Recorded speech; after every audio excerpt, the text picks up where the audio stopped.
revival in the 80s. There's only been two questions everywhere, the most asked questions. Number one is called the Big A, academics. Will they do well academically? Right? Good question. And the second is the Big S, socialization. I love this question. I'm not here to sell or to brainwash. I'm going to give you perspective.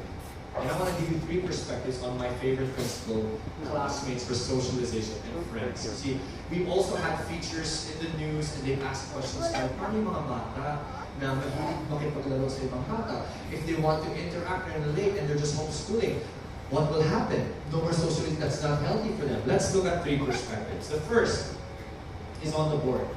Horizontal versus vertical. You may want to take notes here. Horizontal versus vertical. If a child is grade 2, okay, who will the child be surrounded with on a daily basis when it comes to time to learn? Who will they be learning with? What grade? Alright, when it's time to play during break time, who will they be having fun with, playing with? Grade? When it's time to do special group collaborative learning projects, who will they be doing that with? When it's time to open up because mommy or daddy got mad at them last night, or nag-away sila, friends nila, or ng brother nila, or ng kapatid, who will they open up to? What grade? So their emotional relationship, their intellectual stimulation, a lot of the interaction they have is at what level? That is what we call horizontal. It is flat. Now, compare that to vertical interaction. What is vertical interaction? There are two types of families that might homeschool. One family has only one child, and another family has more than one child. Okay? Let's assume you were a one-child family. Who will that child be interacting with most of the time if they're homeschooling? Hopefully, the parents. So if it is the parents, then who are they interacting with? What grade level? Adult, right? So naturally, what will happen is they learn to interact vertically. How does that translate? In general, homeschoolers who have a healthy environment and interaction with adults or parents are very comfortable around adults. I'll tell you a story that I tell each orientation. When I was deciding whether to homeschool or not, I went to a homeschooling recital, and during that recital, I came in late. So I worked my way towards the corridor, and as I was going down the corridor, a young lady stepped out, and she looked at me. She said, "Hi." I said, "Hi." She said, "Isn't this an interesting concert?" I said, "Ooh, I don't know. I'm going to find out. I'm actually running it." She said, "Yes, I love it.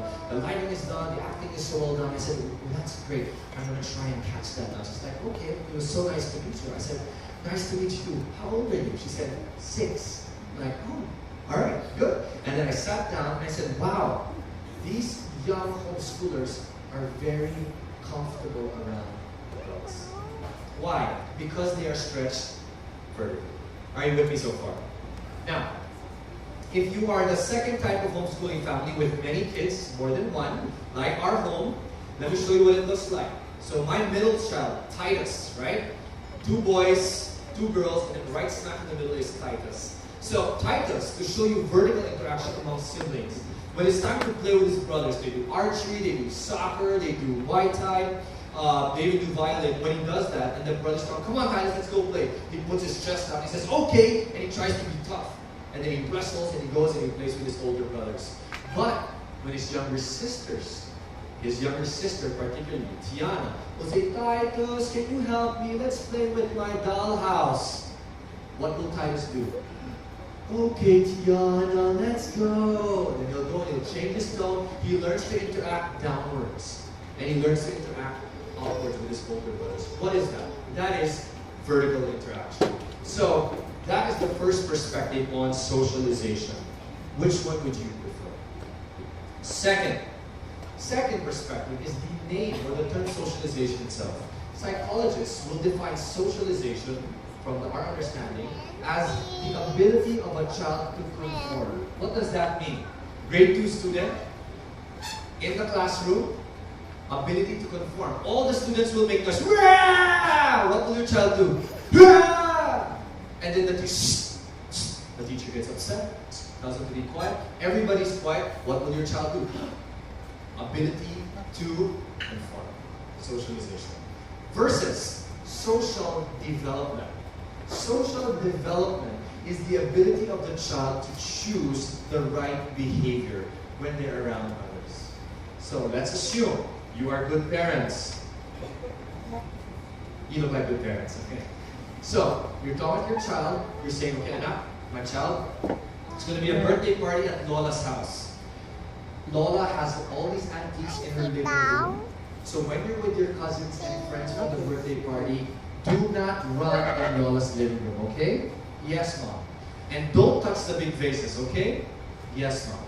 Assuming you are good parents. Birthday party happens. The child is now there. What do you think the cousins and the friends are saying? Let's go run in Lola's room. So they all run across the living room and they're hitting the vase, bang, bang, bang, bang, and your child goes in and says, wait, wait, wait. Mommy or Daddy said, don't run in the living room. Don't bang the vases. So what will that child do? That has social development. Guys, let's go play outside instead. And they go out and they obey. That is social development. So, socialization, the ability to conform, social development, the ability to choose the right behavior. Now here's the question. Can a child have social development even in a conventional school? Of course. But here's the question. Who has greater influence on the right behavior that the child should have? If they're in the school environment, surrounded by same-age peers on a regular basis.